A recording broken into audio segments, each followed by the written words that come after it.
बिस्मिल्लाहिर्रहमानिर्रहीम। अस्सलाम वालेकुम। हकीकत टीवी साइंस एंड हेल्थ में खुश आमदीद। पाकिस्तान और इंडिया की जंग से बड़ी जंग अगर कोई हो सकती है तो वो ईरान और इजराइल की जंग है, जो गालिबन किसी भी वक्त अब शुरू हो जानी है।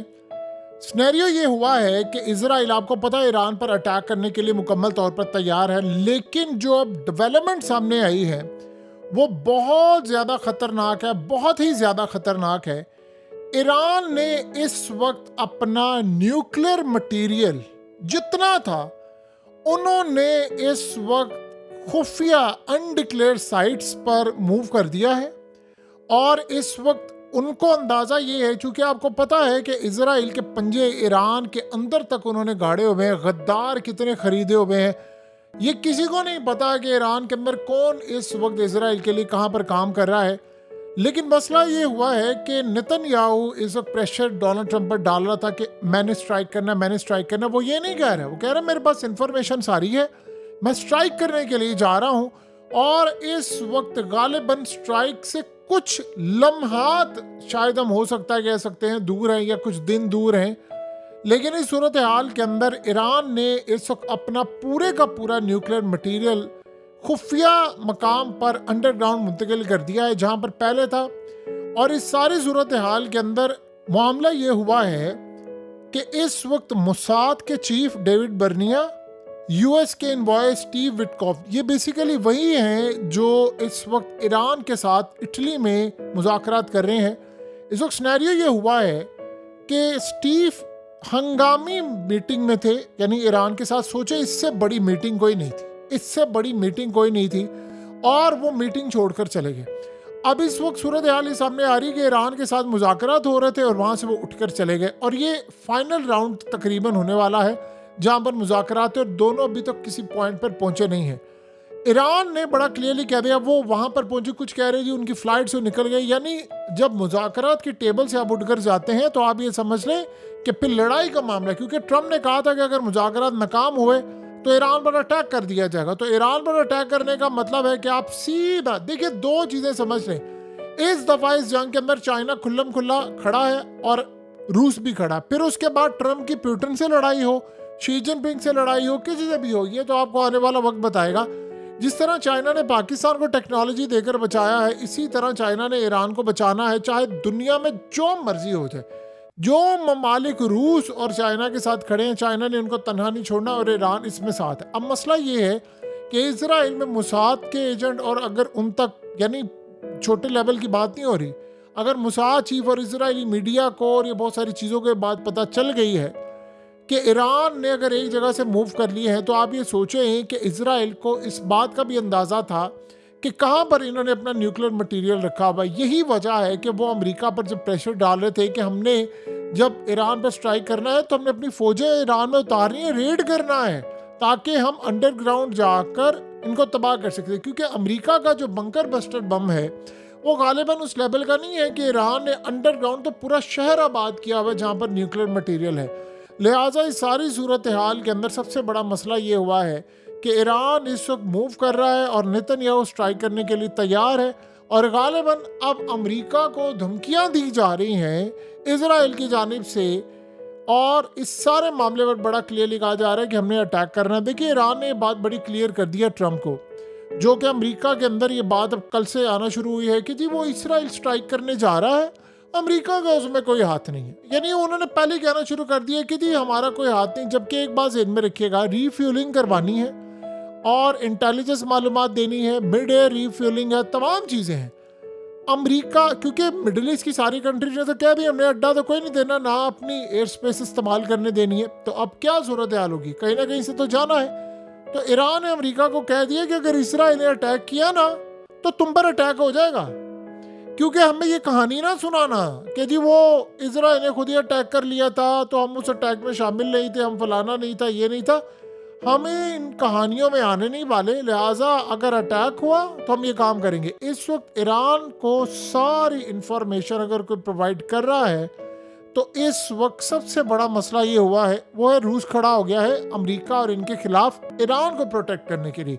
क्योंकि यहाँ अब सिनेरियो बड़ा अजीबो गरीब है, और वो सिनेरियो ये है, ट्रम्प ये चाह रहा है कि ये जो यूक्रेन की जंग है ये बंद हो और मैं उसके बाद पुतिन से करूं मुज़ाकरात। आपको पता है कि ट्रम्प ने आज कह दिया है कि वो 50% टैरिफ, यानी उनकी जानिब से धमकी चली गई है कि वो 50% टैरिफ आयद करने जा रहे हैं 1 जून से यूरोप पर।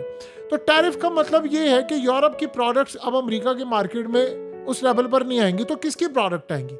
फिर एक ही मुल्क है जो इसकी ज़रूरत को पूरा कर सकता है और वो है रूस।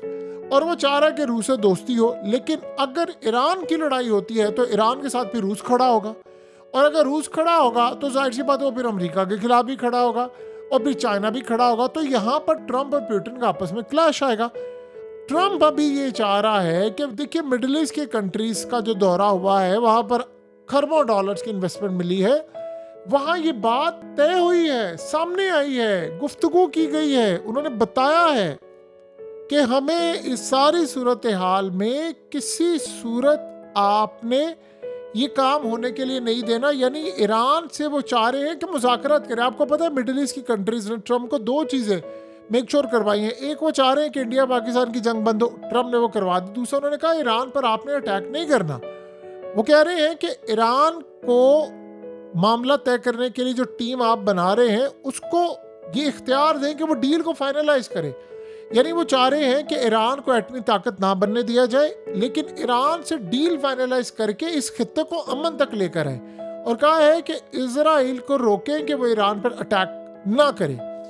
अब वो क्यों चाह रहे हैं? जाहिर सी बात है, जब ये आग लगेगी तो एयर स्पेस इस्तेमाल होगी, फौजी अड्डे उड़ाए जाएंगे, वो अमेरिका के जहाँ सारा पूरे का पूरा मिडिल ईस्ट आग में लपेट दिया जाएगा।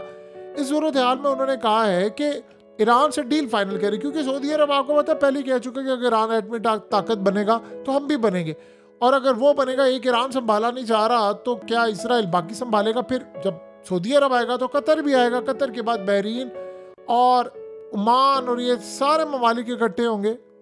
तो आप इस सारे मामले को ज़रा समझे, फिर हो सकता है मिस्र भी आगे आ जाए। तो अभी वो एक को नहीं संभाल पा रहे तो बाकी को क्या करेंगे?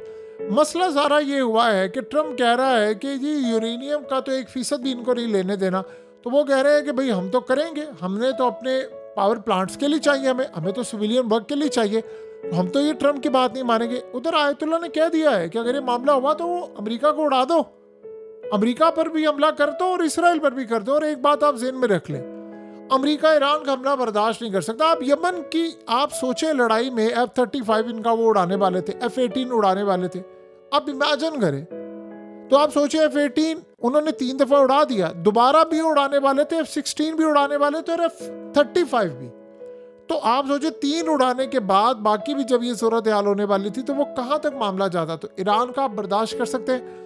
ट्रम्प बार बार ही कहता रहा ना कि यमन की ओसियों के पीछे ईरान है, ईरान है। सोचे ईरान अगर है, जब वो डायरेक्ट खुलकर खुद आ गया तो आपका क्या असर होगा?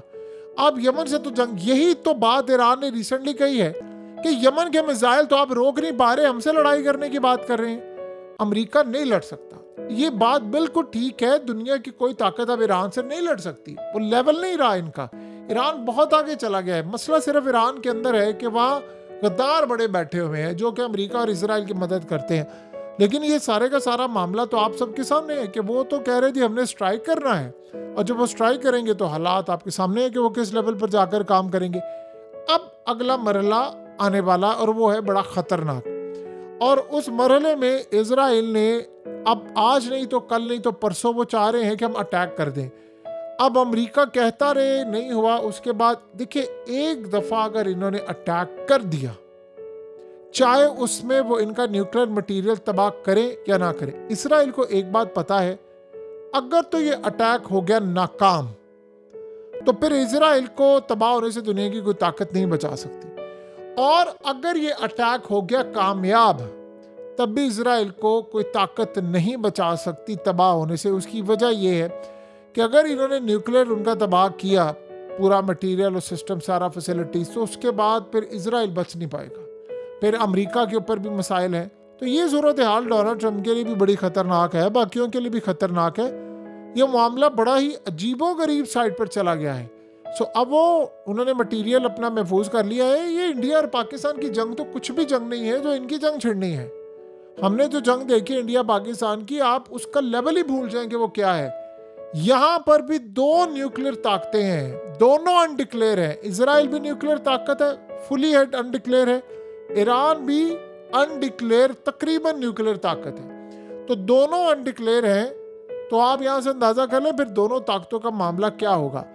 अब ईरान को पता है, उन्होंने अपना काम किया है, उनकी पोजीशन मजबूत है, S-400 है। और दूसरा जो सबसे अहम बात है वाला मसला इस वक्त सामने आ रही है कि ये जो इंडिया के राफेल गिरे थे वही टेक्नोलॉजी आपको ईरान में भी नज़र आएगी। और अगर ऐसा हुआ तो हम F-35 पायलट समेत ईरान की हदूद में देखेंगे, ईरान पकड़ता हुआ उसको नजर आएगा। हकीकत टीवी साइंस एंड हेल्थ की इस वीडियो के नीचे कमेंट ज़रूर कीजिए, अपनी राय का इजहार ज़रूर करें और इस वीडियो को हर जगह शेयर करते हुए चैनल को सब्सक्राइब ज़रूर करें।